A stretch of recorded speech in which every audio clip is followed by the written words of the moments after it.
From the Cronkite studios in downtown Phoenix, this is Cronkite News.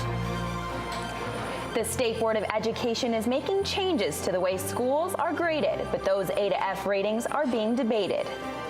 Also tonight, hiring hurry. Of Valley Police Department is in desperate need of new recruits. We'll show you how they're planning to fill their ranks. And can a new health app change your behavior to protect you from skin cancer? One Valley middle schooler takes a big idea to the nation's capital. Cronkite News starts now. Good evening and welcome to Cronkite News on Arizona PBS. I'm Sydney Eisenberg. And I'm Victoria Mendoza. Thank you for joining us. Changes could soon be coming to the letter grade system for Arizona schools. The State Board of Education discussed those potential changes today. Cronkite News reporter Nicole Gutierrez was at the meeting and brings us the details. The State Board of Education spent more than a year creating the accountability system.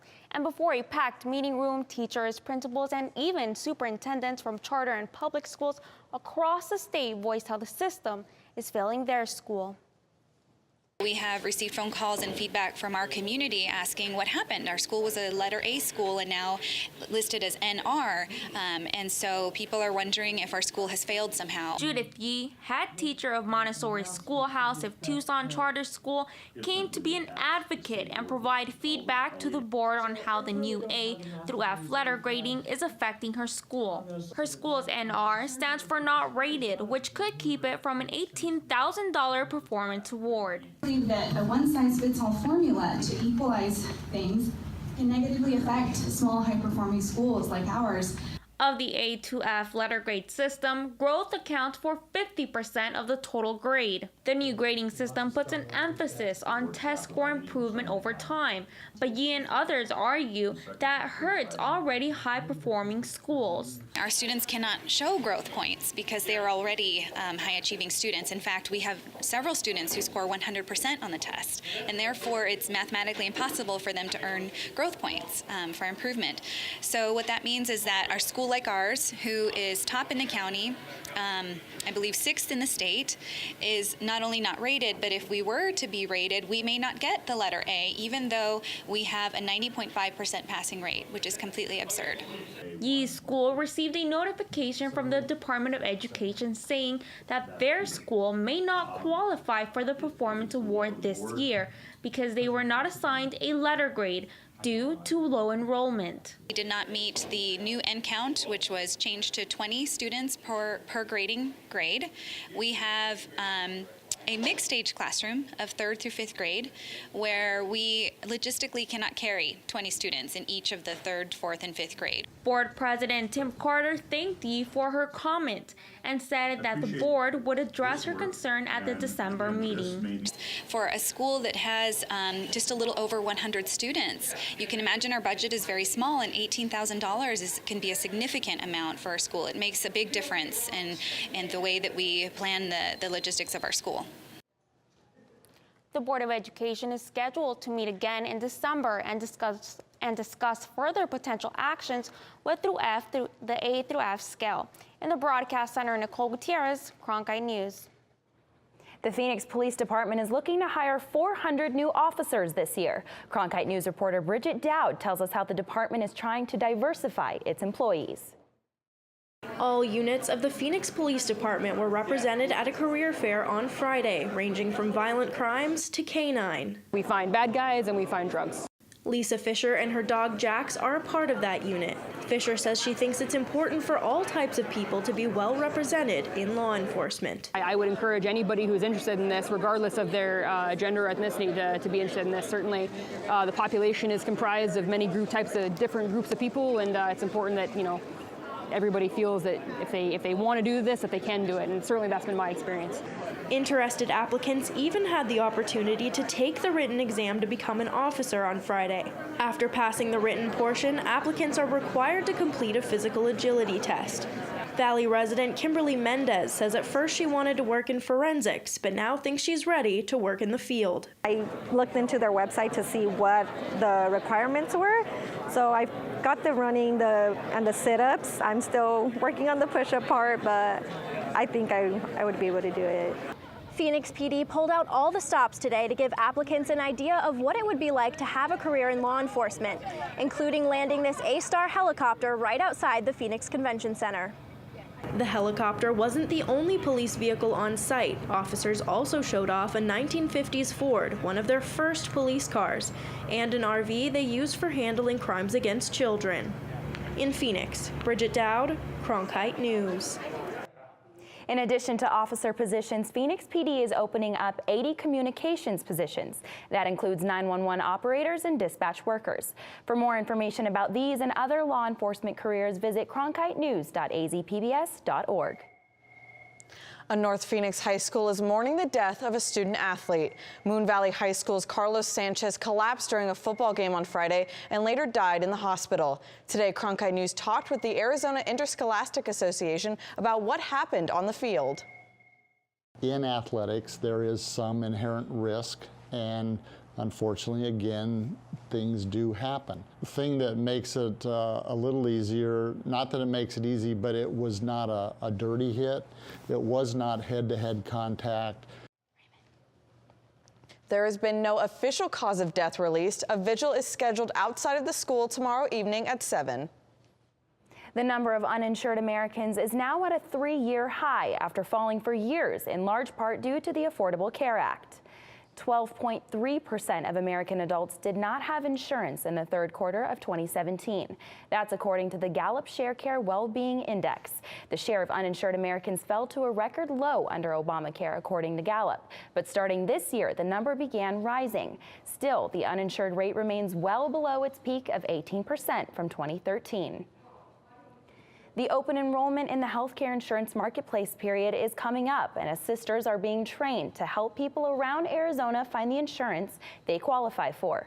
People can sign up from November 1st through December 15th, which is shorter than a normal three-month period, and leaders in the Arizona healthcare community want you to know they're here to help.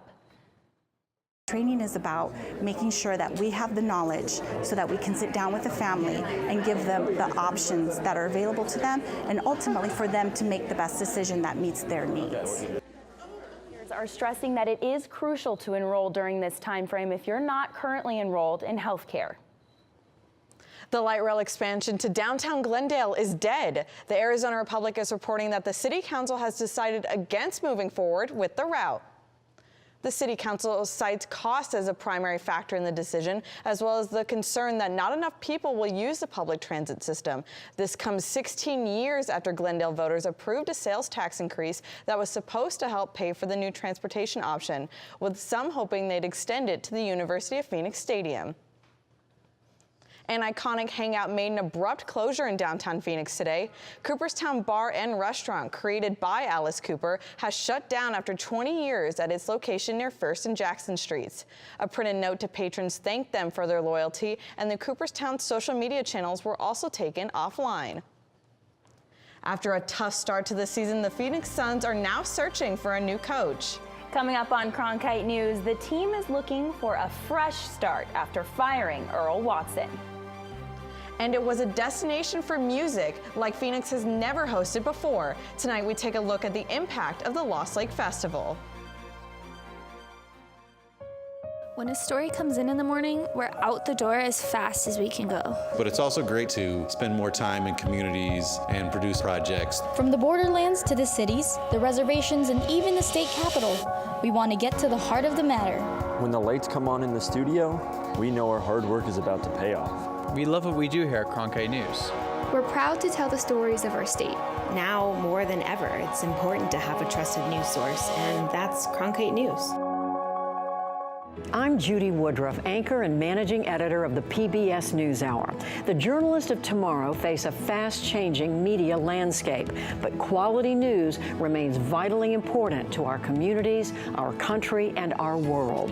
At ASU's Walter Cronkite School of Journalism and Mass Communication, students learn solid, reliable reporting, holding the powerful accountable, and rebuilding the public's trust. The Cronkite School and Arizona PBS, preparing the next generation for a stronger future of journalism. I'm Ted Simons, host and managing editor of Arizona Horizon. Join us each weekday at 5:30 and 10 as we bring you the top newsmakers who impact the state.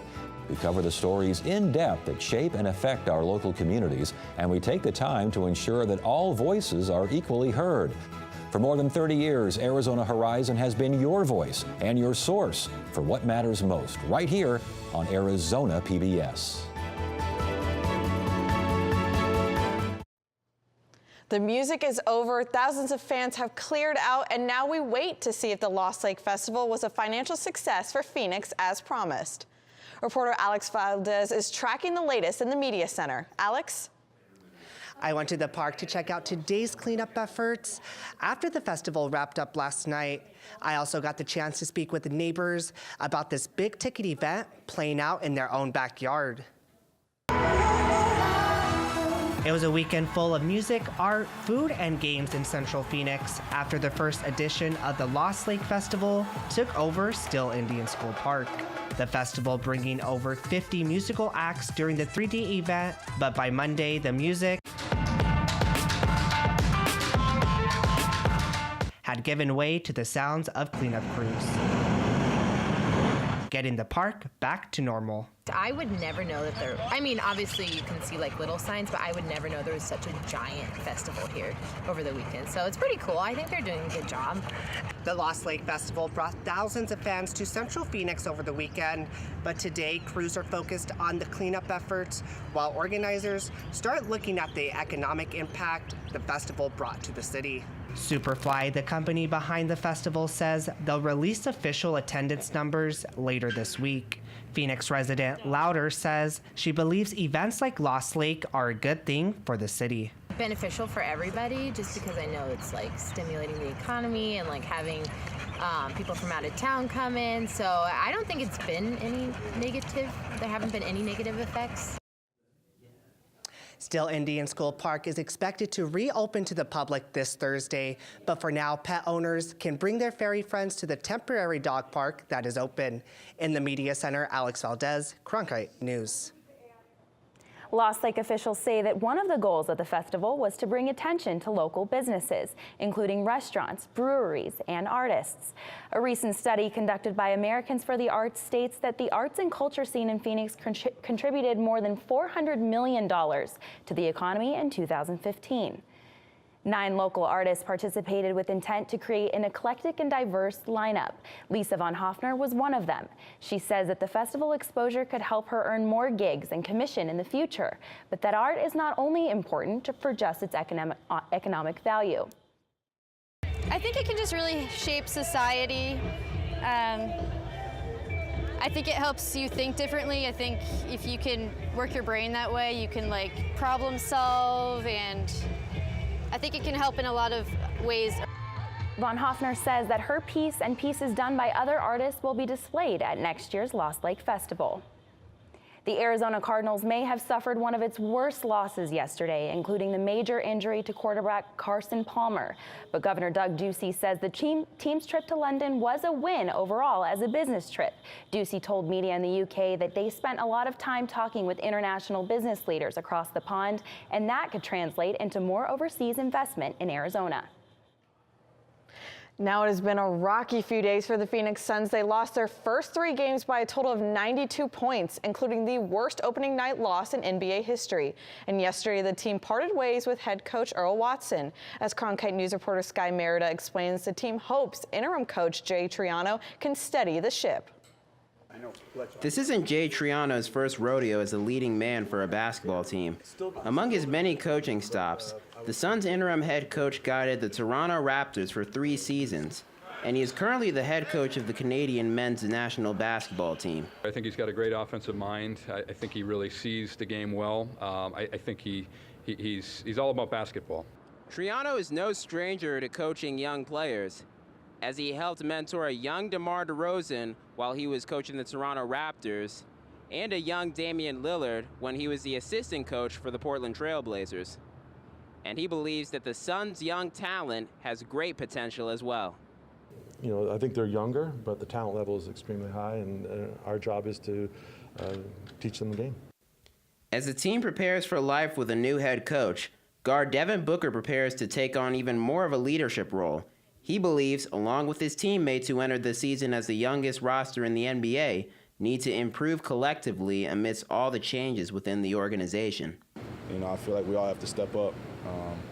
You know, can't just be one guy that can fix all this. So as a young player on this team that's playing heavy minutes, you know, I have to lead vocally, and that's what I'm gonna try to do. Toronto will make his debut as the Suns head coach tonight as the team takes on the Sacramento Kings at Talking Stick Resort Arena.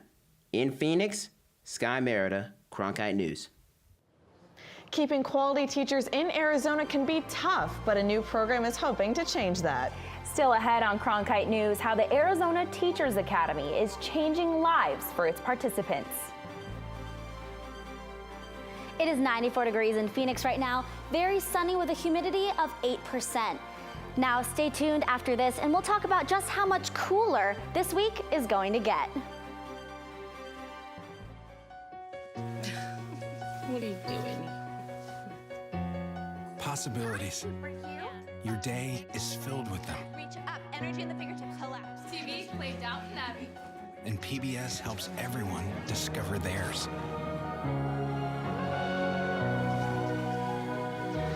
Anytime, anywhere. Up in the sky, you can see it. PBS, we're with you for life. This fall. I'm so excited! What? From the inspiring to the amazing. You're in the presence of history. The compelling. He said, "Welcome home." It was just a powerful moment. To the astounding. I promised myself I wouldn't cry. And from the breathtaking. This is real. A journey to Mars. To the electrifying. We're going to change the world. All this and more. All this fall. Oh my God! Fridays, it's at Cronkite News, your social sharing connection where you choose the news. Facebook likes and shares, tweets, retweets, and favorites. YouTube views and subscriptions. We're watching you watch us. From our digital home at cronkitenews.azpbs.org to your television, web browser, or mobile device. Find us on Facebook, Twitter, and YouTube. Then join us for at Cronkite News, our weekly refresh, each Friday at 5 on Arizona PBS. A new program forgives student loans for teachers willing to stay in Arizona. Reporter Madison Connor talked with one of the participants in the Arizona Teachers Academy to see how it's changing her life and the lives of her students. You five are my committee. The Arizona Teachers Academy is a program that is supposed to aid the teacher shortage here in Arizona by waiving tuition for teachers to stay in state after graduation. So I'm a single mother, and the tuition forgiveness is a big deal for me, you know, because even though I may qualify for some loan forgiveness with other kinds of federal programs, that's not always a guarantee. ATA says it does more than just waive tuition fees. Participants put in time and effort to learn new ways to be the best educators they can be. We have monthly site-based meetings where I'll come out to the west side or out to the east side and we all meet and then we revisit that work that they're working on. So we look at their data and then take that information and then help support in coming up with new strategies that they can use in the classroom. And these hands-on skills haven't gone unnoticed in the classroom. What I like about it is that she always makes like these activities with us and she makes things more interactive. Like today I liked what we did. And it kind of gets everybody to participate and to talk and get to know each other better. Other than getting highly trained professionals back into classrooms, the program is designed to inspire teachers. I think it's really important for us to get students excited about teaching again, and I'm hoping to inspire them so that they can go out as leaders once they exit this program and really try to make a difference in education. Shimonik says she sees that passion in her colleagues. From my experience, subbing in a wide range of schools and the faculty that I've worked with, that they really care about what they're doing. In Phoenix, Madison Connor, Cronkite News. There are 200 participants in ATA, but the goal is to expand the scholarships to 730 students in 5 years. Good news for Arizona's bighorn sheep. The Arizona Game and Fish Department says their population is growing after being reintroduced into the Santa Catalina Mountains 4 years ago. They estimate there are about 85 in all. Bighorn sheep were brought to the area for 3 consecutive years after their initial reintroduction in 2013. Desert bighorns disappeared from the Catalinas in the late 1990s, but now appear to be thriving in the area. Officials even say these sheep are not on the threatened species list. They estimate there are more than 5,500 throughout the state.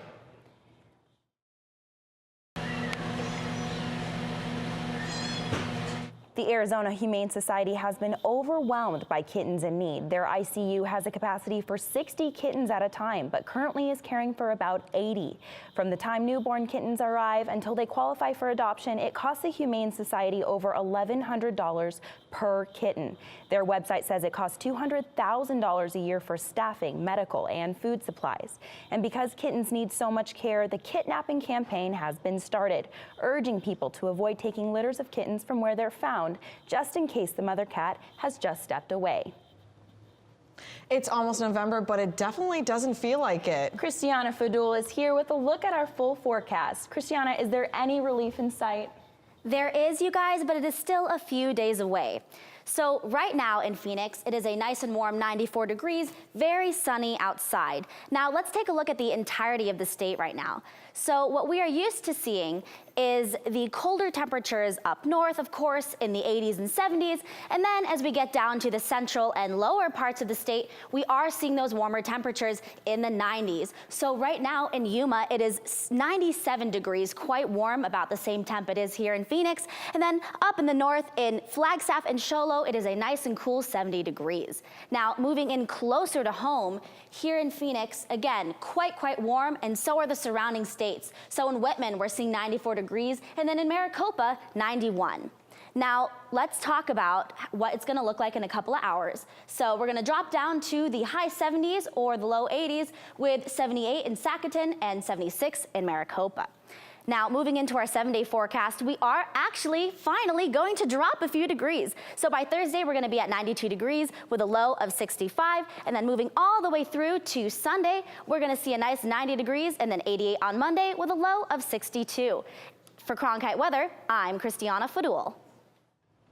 Still ahead on Cronkite News, making a difference with technology. A Valley student is hoping to save lives with an app. He tells us why he created it and how it could help people here in Arizona. Hello from the children of planet Earth. Exploring, it's the lifeblood of the mission. Human beings are a curious bunch. What are we going to see when we get really close? Just because an idea is crazy, it's not necessarily wrong. We were on our way. You don't get anywhere until you've tested the limits. That carries an intensity you can't imagine. You could hear people just, whoa. Oh my God, absolutely spectacular. It's a rush. We ask a lot of our heroes. We are at a remarkable moment. We're going farther than any exploration ever has.